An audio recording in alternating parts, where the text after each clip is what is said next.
Thank you, members of the commission. Every 6 months, we give you an update as to what's been going on in the Planning and Zoning Board. When I was here 6 months ago, I basically told you that very little was going on because there's virtually no development going on in the city of Lake Worth up to that point. Between then and now, there has been some additional development, so we're starting to see some upticks, especially with two properties involving rental units. We did submit to you guys the Pew Property Project, which the CRA is involved with. So we did review that, and that's going up to you for your review, as well as a rental unit complex off of Lake Worth Road, between Lake Worth Road and 2nd Avenue North. Other than that, we have worked on a few other things. We didn't even have a P&Z board meeting in February. There has been no development on Dixie Highway, to my knowledge, except one property that was purchased, and the owner is creating an upscale wine and beer store, which was supported by the neighborhood people that came out. Other than that, Dixie Highway is pretty much very, very quiet. There's very little that's coming into us at this point that I'm aware of from that corridor.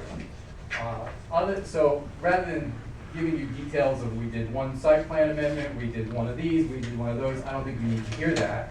I can just give you what I'm getting from the public who attends the meetings and passing that on to you. The general sense that I'm getting from the public is that there is a general distrust of what the city is doing with its zoning laws. They feel they're out of the loop. They feel in some ways that we may pass certain laws, but we don't enforce them. There is a fear that our private neighborhoods or our residential neighborhoods, that there's a fear that we could lose the feel for those neighborhoods. We got the sense that the amount of rental properties that are coming into the city is basically the only development we have, and that we're basically giving the city away to rental property. So it was very important to us in both of these projects that we hear from the neighbors who would be around them.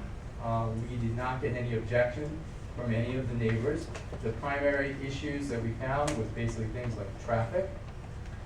We tried as best as we could to assure the residents that came in that we are working on the LDRs, and the purpose of working on those rules is so that the zoning in the city becomes consistent, becomes something that we can all depend upon, something that is not going to change from day to day, something that special interest groups will not take over, so that people who buy a home in this city in a residential neighborhood are not going to fear that a 6-story building will go up next door to them. This is very, very much a very important issue that I'm hearing from people. They really want to be able to depend on us to enforce the current laws and to protect our neighborhoods. That's essentially what I'm seeing. I think as far as development in the city, there seems to be a standstill on Dixie Highway. I would encourage that the city management look into what type of incentive programs we can give to people who are willing to invest on Dixie Highway. What can we do what are other cities doing to encourage development in that corridor? That would be a big help. But essentially, we meet, the work that we do takes usually 45 minutes, sometimes less, and there really isn't very much to report to you at this time. If anybody has any questions, I'll be glad to answer. I appreciate your discussing what the public, has mentioned at your meetings or whatever. I mean, I too am concerned with the lack of new projects coming in, especially along Dixie Highway that so badly needs it, and also single-family neighborhoods. I know that the only 2 projects that have come before us to even look at are rental facilities. Granted, they will be tax contributing, and they will be improvements to the surrounding areas, but it is of great concern of mine regarding the amount of rentals that we have in the community, and also that these are the only new projects that are coming our direction. I don't know what we need to do to encourage more other than what we're already doing right now with trying to get the land development regulations and everything into place so that we have the rules are transparent and open and there and permanent, you know, for people to build off of, because we need it. We need to support our single-family neighborhoods also, you know, we desperately need to. There was also a consensus that we are basically developing a lot of low-income housing.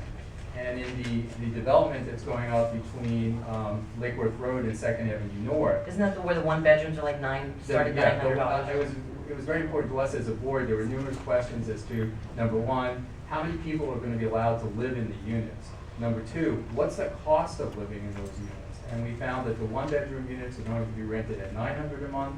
The two-bedroom units will be rented between $1,100 and $1,200 a month. There's a few three-bedroom units that will be $1,300 or more a month. We also were very impressed with the amount of community benefits that the owner of the project is putting in. There's going to be a lot of additional landscaping, and the residents who live near the area were requesting an 8-foot wall. They've agreed to do that. There are traffic issues that they've agreed to help out with. They're putting in a lake. So there were a number of different things that they were doing, and the entranceway to that project is going to be quite impressive. They're going to do a really nice, like, arched entrance with landscaping that should really make that area look a lot better than an empty lot. So from that standpoint, it's not a low-income housing project. The owners of that project also told us that they plan to be on site. They will be managing the property. It is their investment, and they want to see that it is well maintained. So the other thing is that board members did, on the CRA project, Mark Grillo actually went and checked out other rental units that the company who is building this is actually managing in other areas, and actually spoke with neighbors who live near these projects, as well as people who are living in them. And he reported to the board that the feedback that he got was that they're very well maintained, and people were very happy with the way the project turned out. So that was also done. You know, I think both projects are stellar that came before us. Exactly, it's just that we have to think of where we're going and what we do in the future. I just think it's important to take notice that we need to do now to improve other areas of smart growth And I think in that our residential neighborhoods. that's the key now, I think, is getting like towards residential neighborhoods, so that people want to come here, raise a family here, and invest here, and live here on a long-term basis, because this is the community that should be the place where you want to come and live. Right. And Dixie Highway too, we need to include it. Okay. Any other questions? All right, thank you, Mr. Rinaldi.